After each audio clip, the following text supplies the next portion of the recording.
Hey guys, so I'm just going to jump right into it. We live in a fast-paced culture, perfectionist culture, where we tend to expect a lot from other people, but especially ourselves. I shared a video 2 days ago, really just highlighting the truths of stepping out, for me more personally, into my passion for communicating and articulating truth. One of the things that I really talked about, it has to do with the truth having the capacity to magnify God, or allowing us to see Him as He is.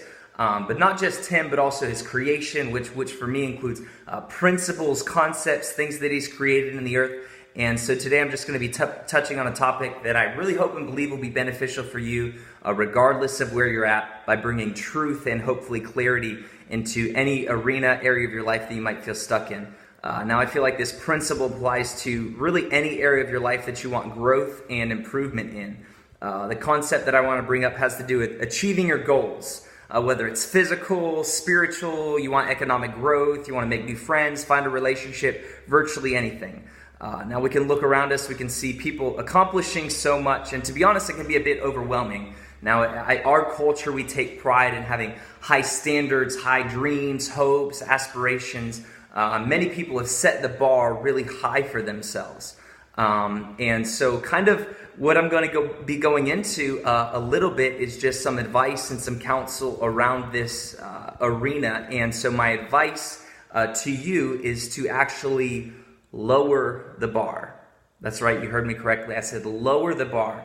So what do I mean by that? Now notice I'm not saying lower your standards or give up on your hopes or, give up all your dreams. There's no hope. It's not going to happen. That would be terrible advice, a terrible video. It might be funny, but it wouldn't be good advice. Now, what I am saying has to do with adjusting your expectations for success, getting into action, building with momentum. Now picture with me a bar that's just set really high. So for you, maybe it's the 50 pounds you want to lose, or enter graduate school, or start the dream job, engage in start a loving relationship you want to find, and yet it's elusive, it's out there, it's distant, you're not seeing it manifest in your life, not even a little bit. Now here's what I'm saying. Let's pretend like this bar, it's a limbo bar, except instead of having to crawl under it, it's a bar that you have to leap over instead. So here's the concept. If you're not making progress, if there's this bar over here that you have to leap over and you're not making progress, maybe something you need to consider is to lower the bar. If it's something that you need to leap over and it's up here and you're not taking action on it, then lower the bar to something more tangible, something more bite-sized. Now, if you'll do this, you can find yourself experiencing the emotional gratification of success while also gaining momentum, moving you closer towards your goal, whatever it might be. Now, because what happens, unfortunately, when the bar is extremely high, it can be daunting, it's intimidating, there's anxiety, worry, fear of the unknown, and it can cripple and paralyze you, keep you from taking any action at all, even making an attempt. Or maybe even more emotionally shattering or detrimental is when we do make an attempt towards this goal. We do step out of our comfort zone, we do something that we're afraid of, and we're unable to achieve it, or we fail, we fall, we miss the mark. You ask the girl out and you get rejected. You start the diet and then you quit it almost right away. You try to connect and make new friends, and it's really awkward and uncomfortable. Now there's a scripture, it says that hope deferred makes the heart grow weary, but desire fulfilled is a tree of life. So some of us, we have hopes, we have dreams, we have aspirations, but our hearts have actually grown weary and disappointed, not only because we haven't seen these things manifest, but we also don't even feel like we move the slightest bit closer towards these things.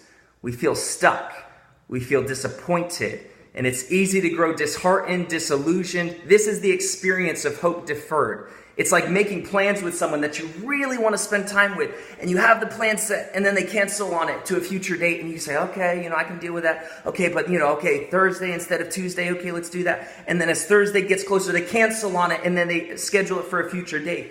This is the experience of hope deferred. You have a desire for something, but it's consistently deferred. You don't get to actually experience it, and this leads to a weary heart.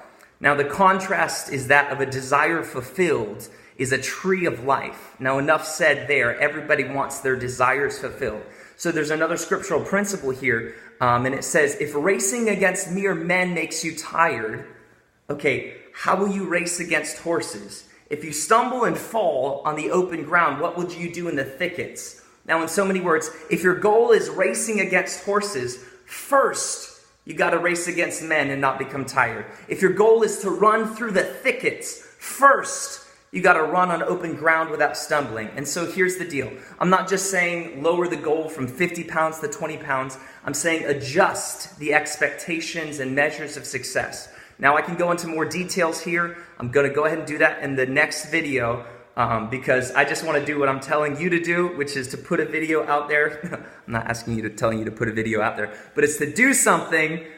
Even if it's not the full goal, it's halfway. You know, it's not something that's the end result. I would have loved to have fit all this into a compact goal, and I was really working on it and putting it all out. I'm like, you know what? I'm just gonna do what I'm telling people to do and put something out there that's even halfway done. There's a quote that I really like, and it's anything worth doing is worth doing poorly.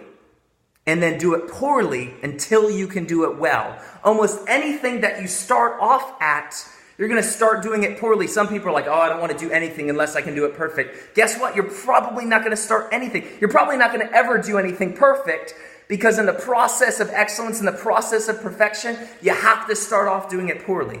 And so I'm going to leave you with a quote by Edmund Burke that I really like, I really enjoy, and that is that nobody made a greater mistake than he who did nothing because he could only do a little.